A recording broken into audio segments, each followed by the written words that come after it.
Was sick that worked here. Sexual abuse? Of course there was sexual abuse. The place was tailor-made for it. As the boys grew older, many rebelled, often by running away. They always got caught. Fred Boyce showed us what happened then. The kids were taken here to the infamous Ward 22, the school's detention center. Couldn't escape, you know. This was the prison.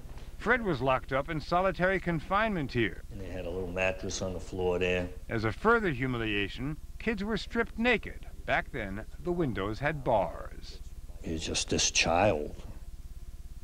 And you're just in this cell because you ran away, and you ran away for the reasons of abuse and thinking that you don't belong here. You want to have a life outside. Fred got that life in 1960 when he was 19. Eugenics was no longer politically acceptable in America, and Fernald started releasing people. Problem was, there weren't a lot of jobs around for alumni of a school for the feeble-minded.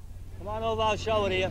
Fred joined the carnival circuit, traveling around the country with his carnival games, mixing with people who didn't need to see diplomas, surrounded by reminders of what his childhood could have been. Oh my goodness, look, honey bunny. I see these happy families, and I see how much they love their kids, you know.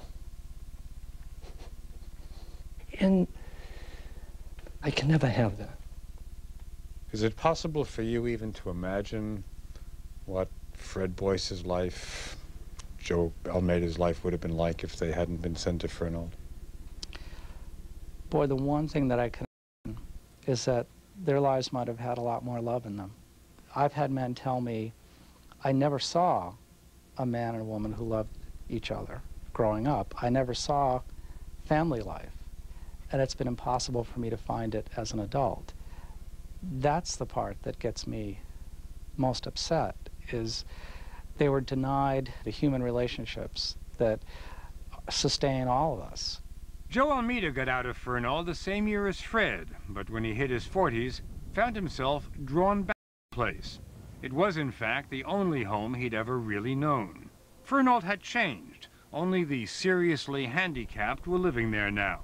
Joe applied for a job and worked there as a driver for 20 years. He retired last year. I always felt like they owed me. I always felt that they owed me.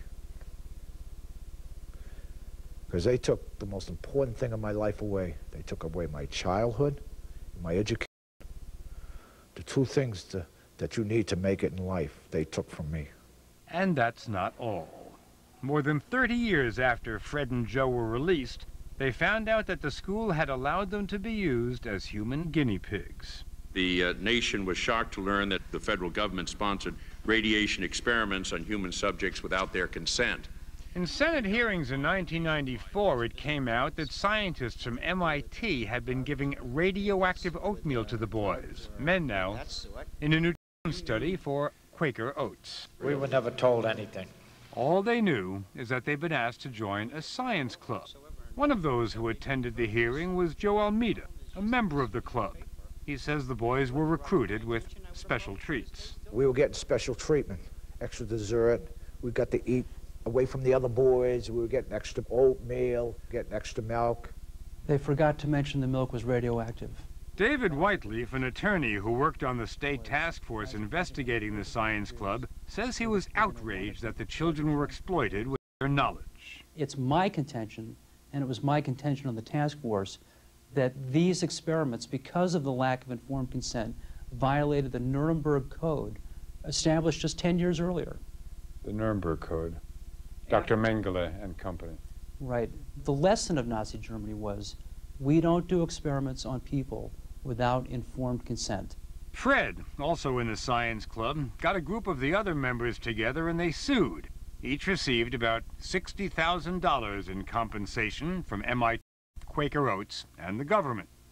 But Fred and Joe never got what they really wanted, an apology for sending them to Fernald and calling them morons, a label that remains on their state records to this day.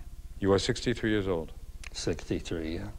You have never received from the state of Massachusetts or from any agency at all a statement saying that you are not feeble-minded, that they made a mistake?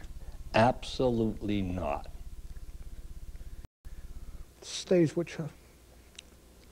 Sorry. What stays with you the most? Being a moron.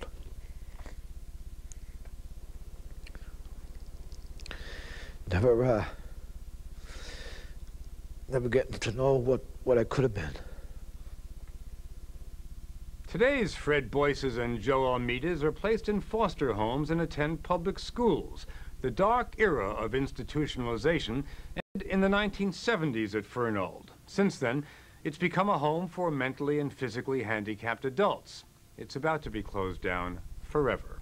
The publisher of the book, The State Boys Rebellion, is Simon & Schuster, which is owned by Viacom, which also owns CBS.